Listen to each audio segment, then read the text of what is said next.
And we're recording. How are we getting on, lads? I got John.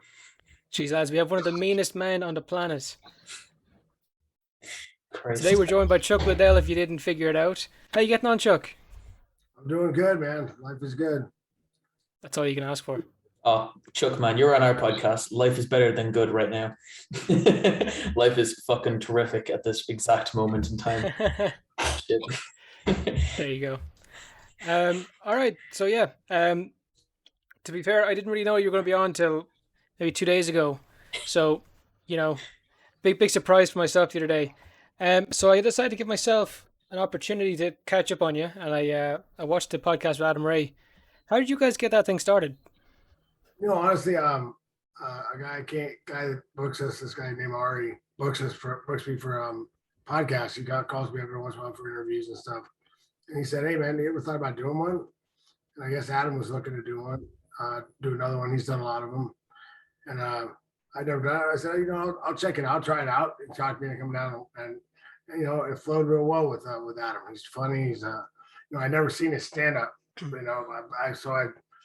think I did five. I'd already done 5 shows with him. I finally went and watched the stand up, and I was pretty relieved when I found out he was really funny. He's a good comedian.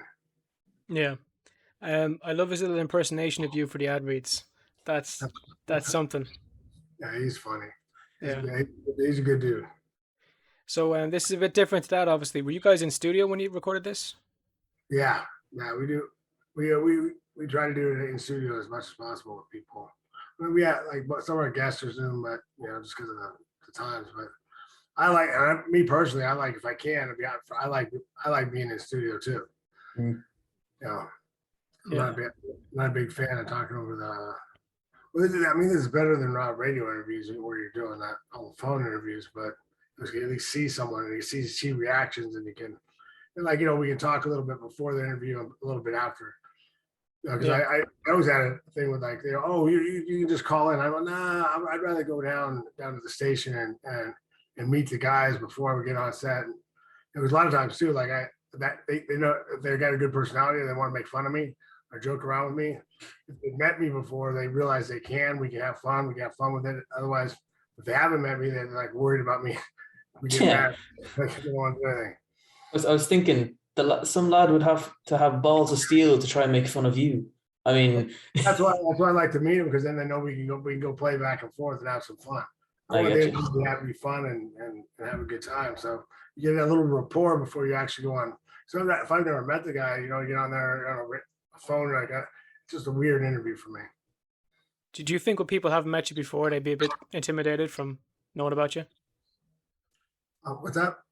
Okay, so obviously fucking UFC legend.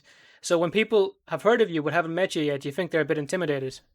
Some are, yeah. I mean, I think it's funny. I meet someone new, one of my friends, buddies or something. We'll be talking about something, and I get a little animated. I get excited and trying to explain why I see him start going.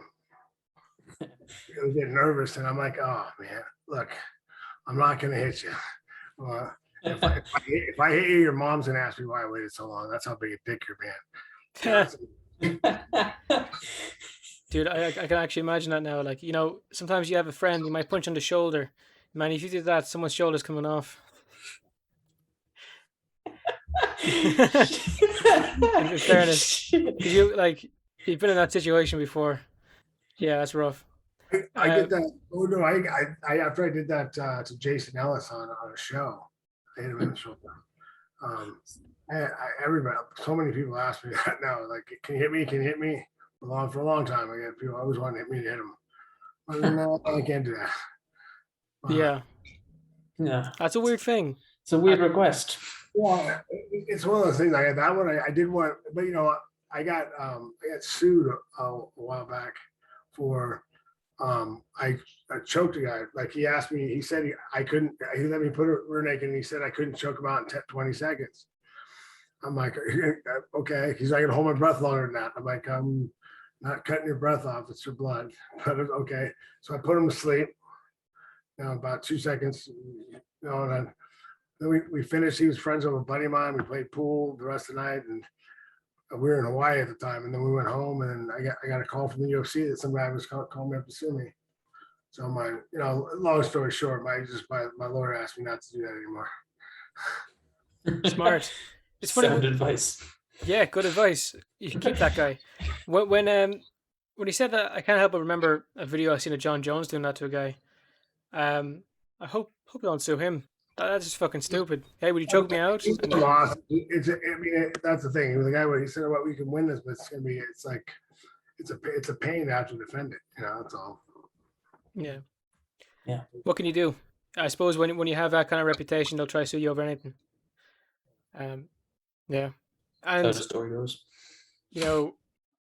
it can sound worse.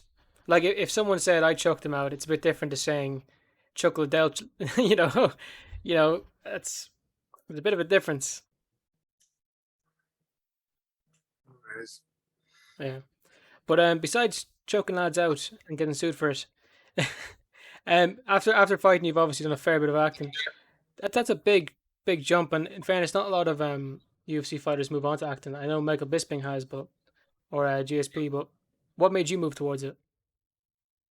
At first it was just cameo stuff and just stuff just fun. Like Entourage was my first big parts. It was just getting on. It was getting on my favorite show. It was my favorite show at the time. I was asking him, but I just wanted to walk on set and say hi to Vince. Do something silly like they always have those cameos where guys walking, hey Vince, whatever, and walking through their restaurant or something. And when they talked about it, well, we're doing this punk show, we might as well put Chuck in. So, and I got to do some real acting, and it was fun. It's I actually, every time I go shoot something, I learn something new about filming and acting, and just try. It's fun. It's something to try to get better at. Keep better at. And do you just show up and do a bit of acting and learn from that, or do you do classes and so on? I practice. I've had coaches and gone to people to help me. I need to get back to that because we've been slacking on it lately. But I want to get better. It's fun. The more I do it, the easier it gets to do it. Yeah. Is there anything else you want to be in? Do you want to be like a Marvel villain? Hero even? Well, of course, that would be fun. Any of those kind of things. Those big action movies are fun. The Marvel ones are fun too, because you always get some. You'd be a little funny too. So that's fun. I think you'd make a pretty good Batman villain. That'd be cool. I think you'd kill it as that shit.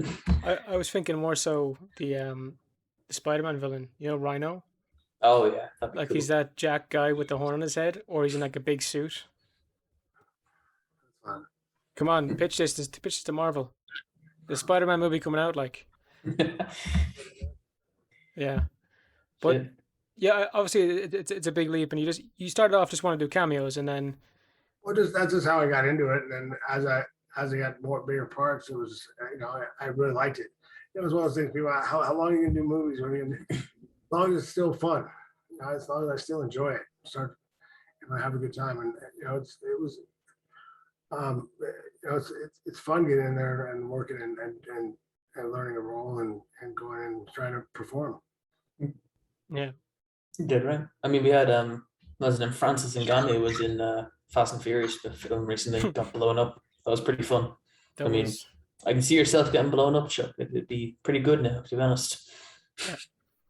You go to wave the Death Star, you just be boom. Yeah. And he'd still survive.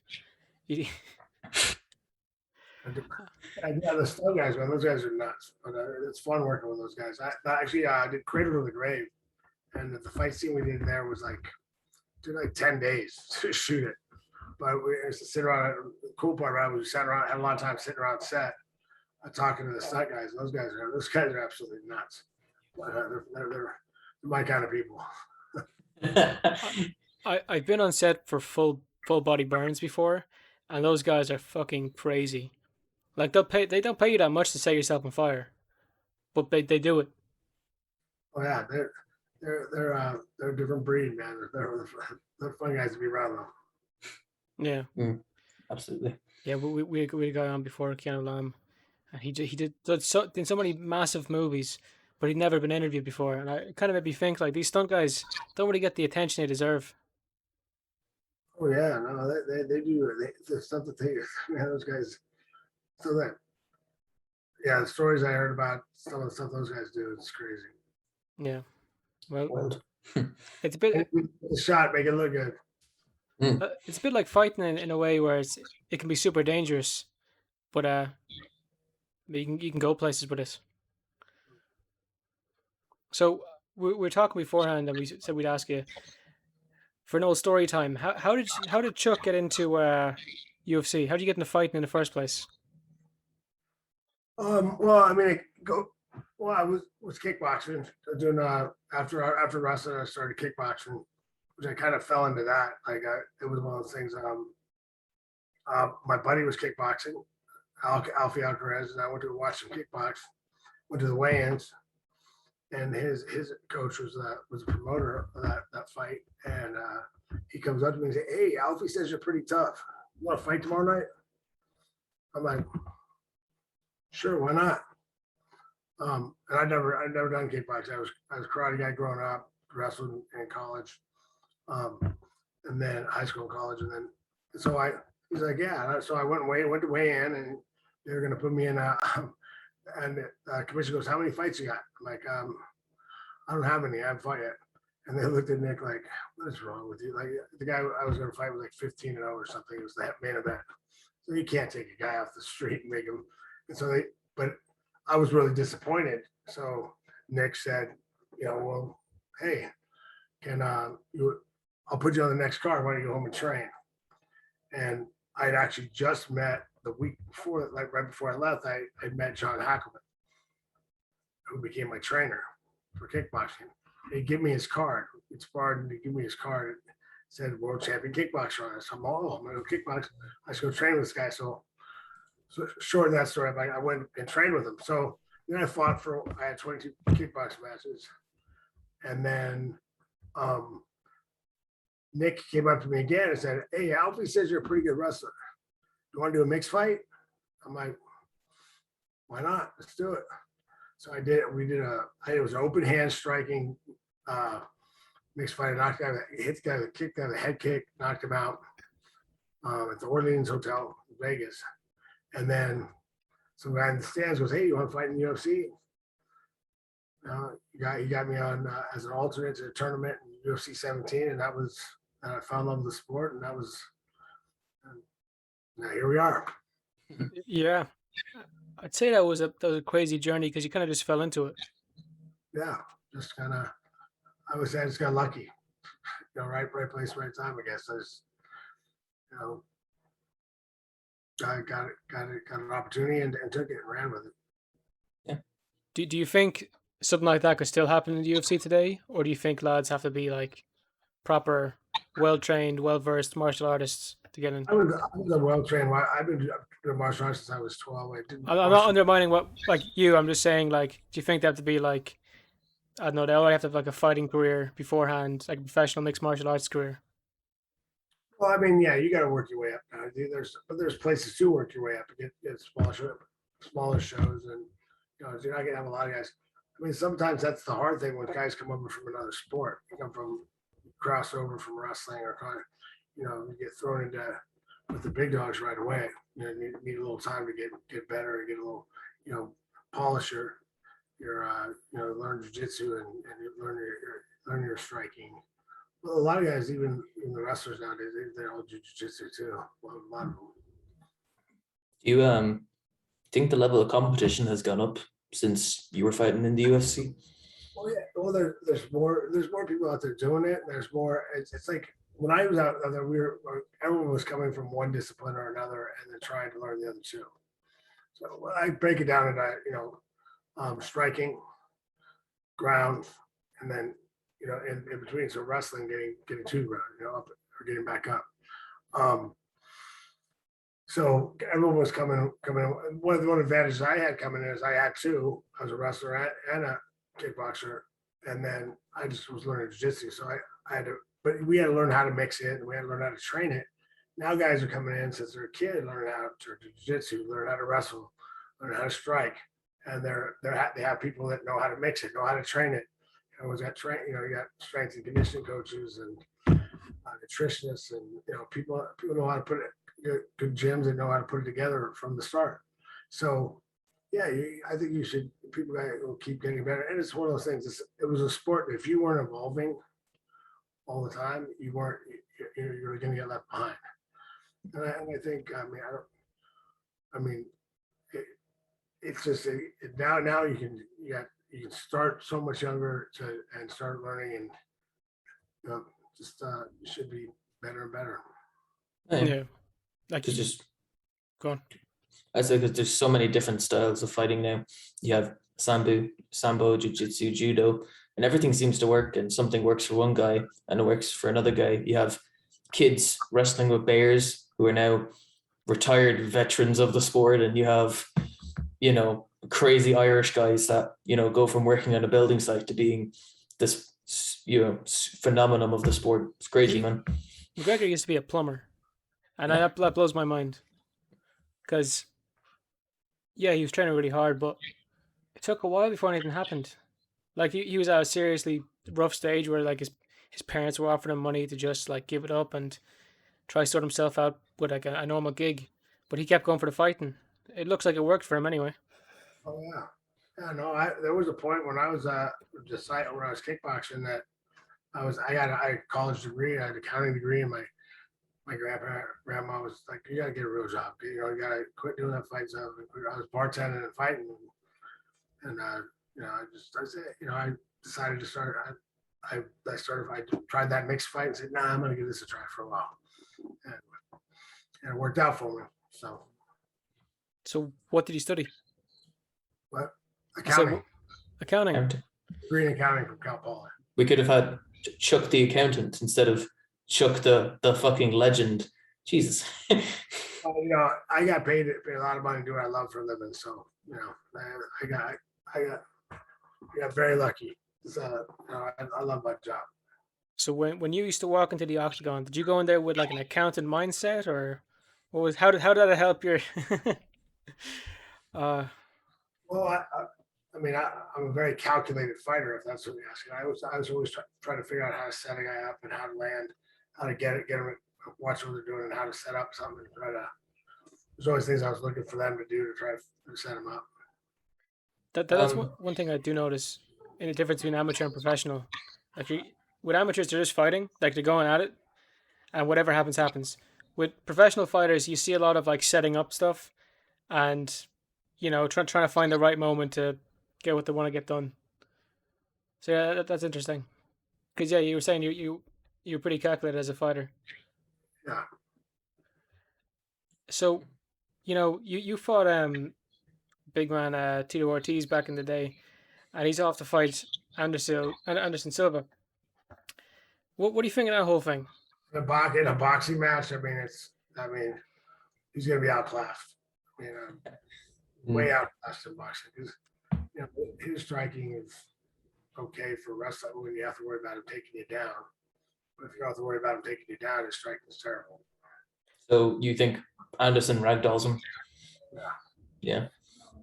I saw his statement on the fact he's being put down he has to make weight at 190 is ridiculous. Like he's to drop 15 pounds. Like it's not like his whole body is just gone, like reduced to a skeleton. Like he's a big dude, and 190 is a pretty heavy weight. Wait, they're making him what weight is he making? He's to make 190. Damn.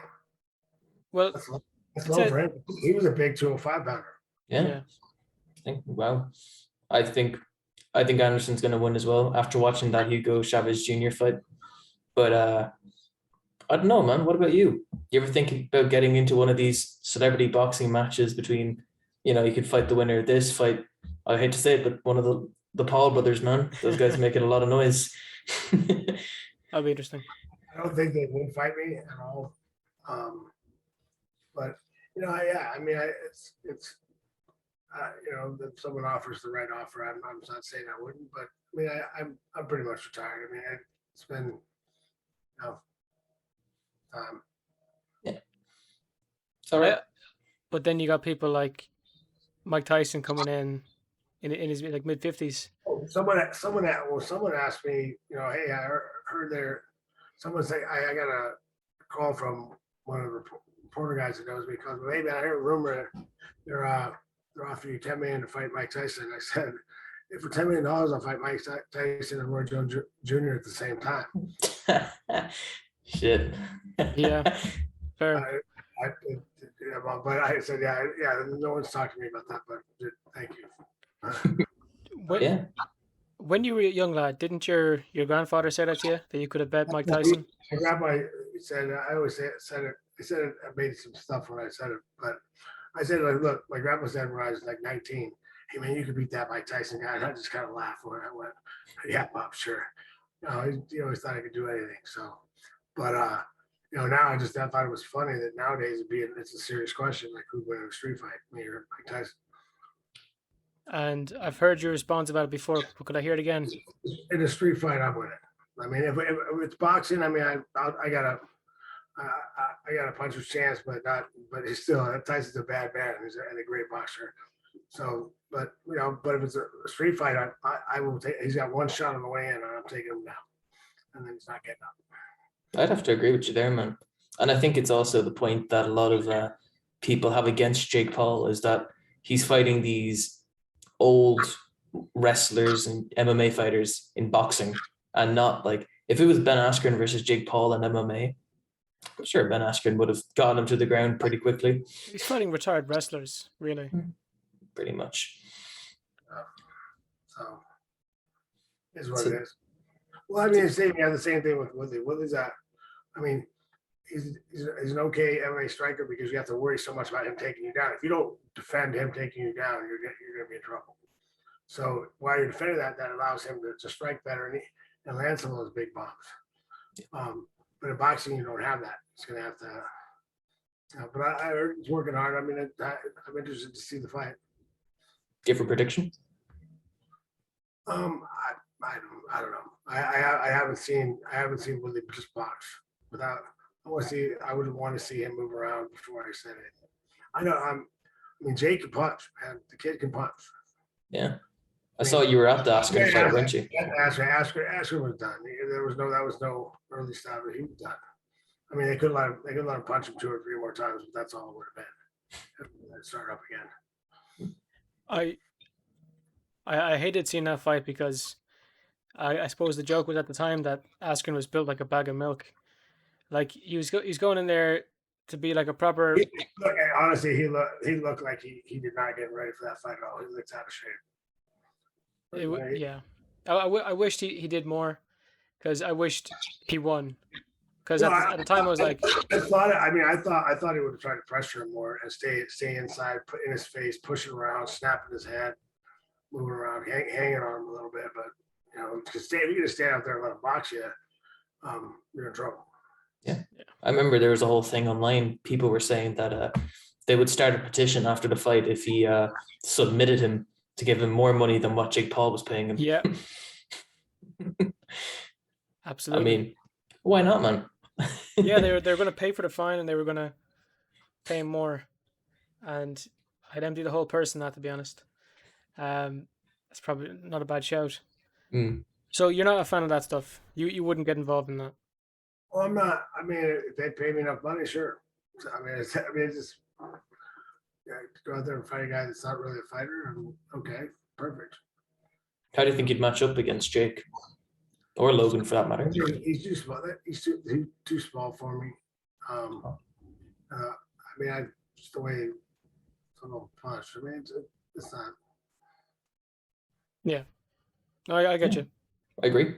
I think you'd do some serious damage, man. You're no laughing matter, Chuck. You're a serious guy, and I mean, there's dedicated highlight reels to your fights, man, and you're someone to take, I think, even more seriously than Tyron Woodley, than Jake Paul. Yeah, absolutely. When I watch your highlight reels, or I don't regularly sit down and watch them. In fairness, I watched them before this. While watching them, I was thinking, when you knocked some people out, I was like, this guy's dead. This man is literally just died. And there's very few moments I've seen it in in UFC or MMA where I've been like, that's someone could seriously be at risk. Like maybe Ngannou and Stipe, and then like you're real, and maybe Ben Askren and Masvidal. But in fairness, there's not often where I think this lad's in serious danger. That was a seriously hard punch. Yeah. I've had a couple where I knocked guys. I kicked a guy in the head once in IFC, and IFC, and yeah, I was. He didn't move for a while. I was a little worried for a second, but he was all right. Good, good. He's all right. In fairness to the UFC, they've never had a death. But there has been an MMA before, but yeah, thank God. Touch wood on that one, because it's really scary, like the way it can go. Like some strikes out there, you look like the lad's head's gonna come off, or you look like their arm is about to pop out of their sockets and so on. There's some rough ones out there. It's a dangerous game, man. Christ. It's fighting, in fairness. Yeah. True. It is a contact sport. Yeah. You're trying to knock the other guy out. So, I go out there. I'm trying to hurt a guy when I'm out there, but as soon as it's over, I hope he's all right. Yeah, definitely. Yeah. Only thing I think is a bit scarier is bare knuckle boxing, because there's no padding to keep you safe. But in the defense of that, they got made gloves to protect your hands, so you wouldn't break your hands on people's faces. So, I mean, I fought in the IBC where it was bare knuckle down there, and that was part of their argument was that you can't. You got to be more careful about hitting really hard in the head because you can break your hand. That happened to a fighter fairly recently. Fucking Sean O'Malley broke his hands punching that Chris guy. He broke his fist punching that guy in the face so much. Yeah, and that's what small gloves are. Yeah, that's rough. I've seen stuff before about changing them. Someone else had like a better design, in their opinion, a better design. When you were using the UFC gloves, do you think they were all right? I thought they were great. They worked good. That was it. They did the job. They did the job. Yeah, they were good. I didn't complain about them. Brilliant. When it came, Thomas, you had a good question there earlier about fighter pay back then versus now. Yeah, you said earlier on now, you said that you got paid well, you got paid good. But today, man, all you hear is fighters saying they're not getting enough. What's his name? Jared Connolly, he won a fight the other day. He's like the 3rd ranked middleweight, said, I don't get enough money for this game. What do you think, man? Do you think it's a load of shit? Were you getting paid well?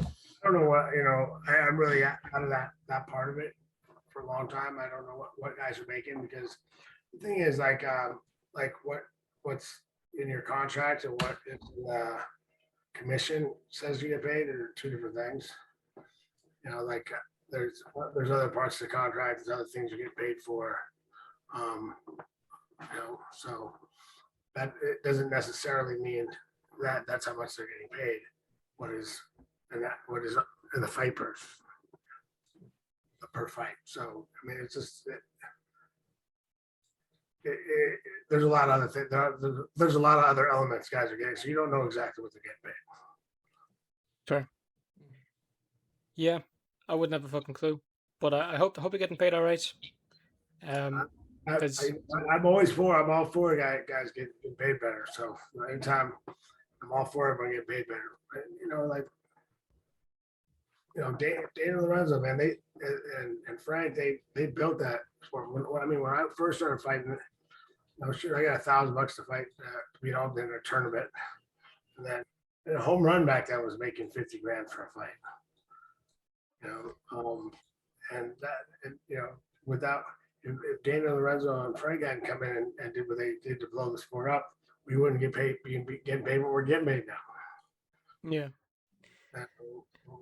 So, but they've sold it, so now I don't think I have the. So but yeah. That's normally the thing I bring up with the UFC fighter pay. Like Dana White has done such a crazy job with it, and like it's just so fucking well known now. It's not like the UFC, or it's not like Mayweather Logan Paul kind of fight. One gets 100 million, one gets blank, and it's just one fight. like they're employing a lot of people to fight, and they're putting on multiple fights in a night, and the fucking advertising for it, the production value for it's crazy. There's nothing else like it. No. Yeah. But I suppose It if is. you keep opening it, they have a smaller budget and they can do less. Like they would have been shut down for the pandemic otherwise, but instead they bought a fucking island. Like, that's crazy. Yeah.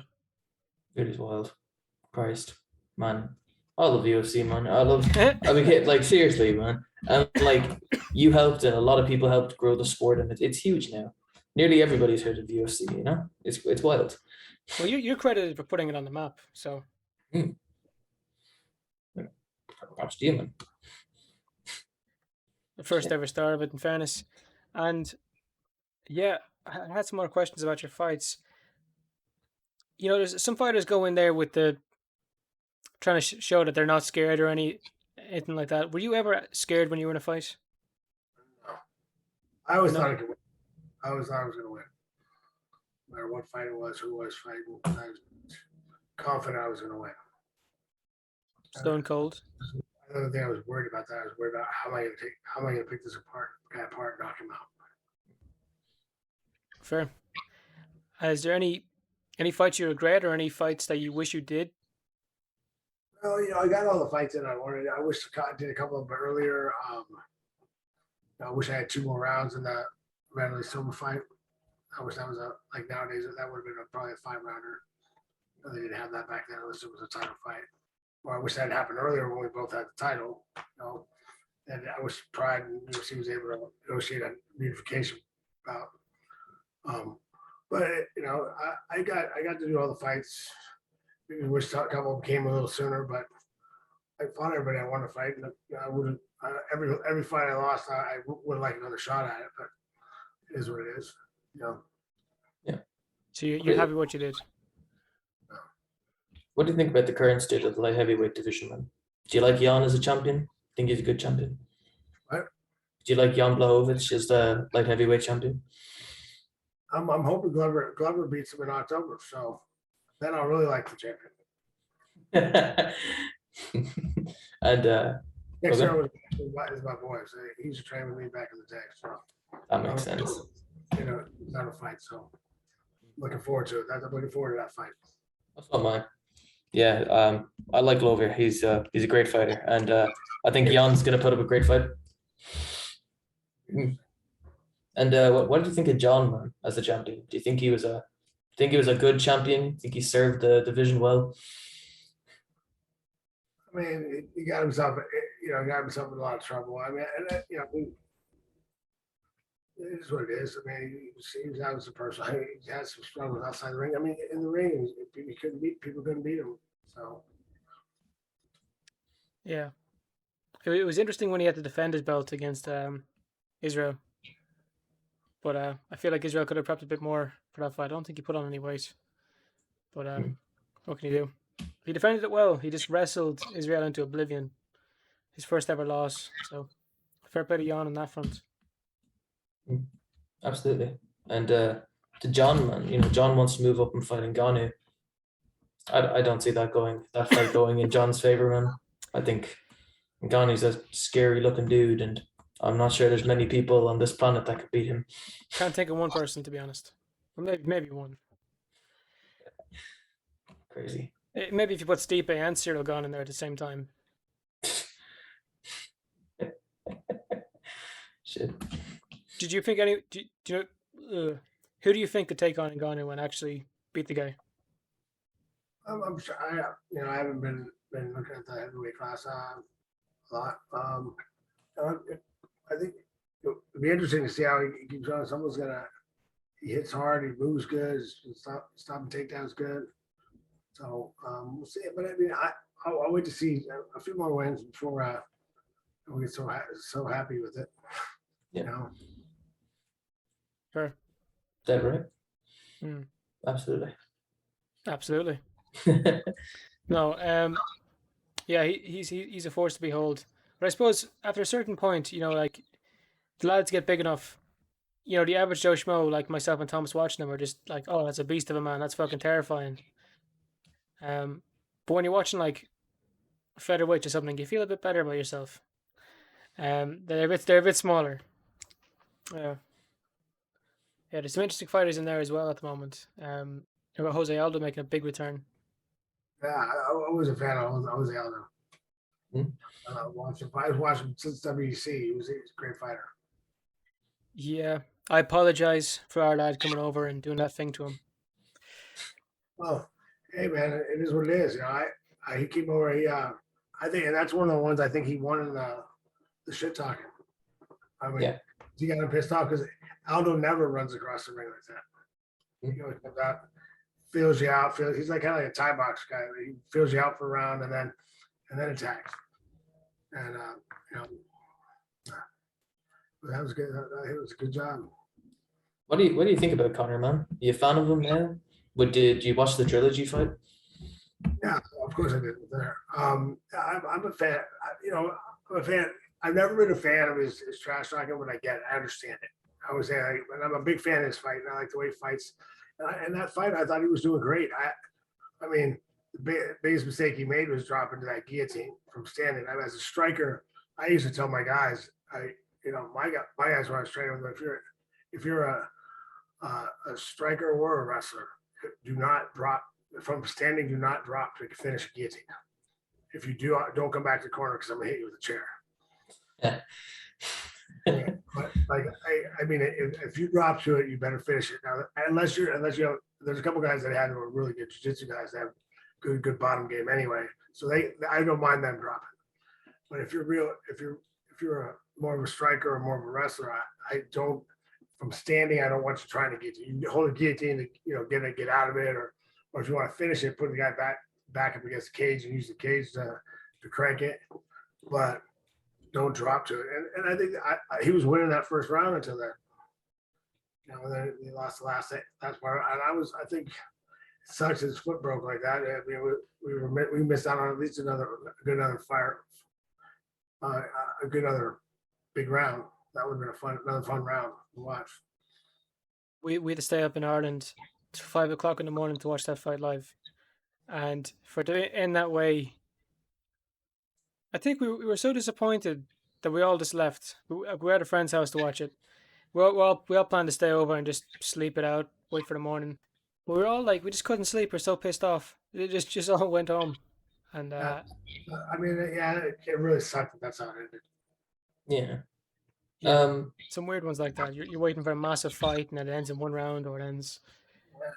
That was just a freak. That doesn't happen very often.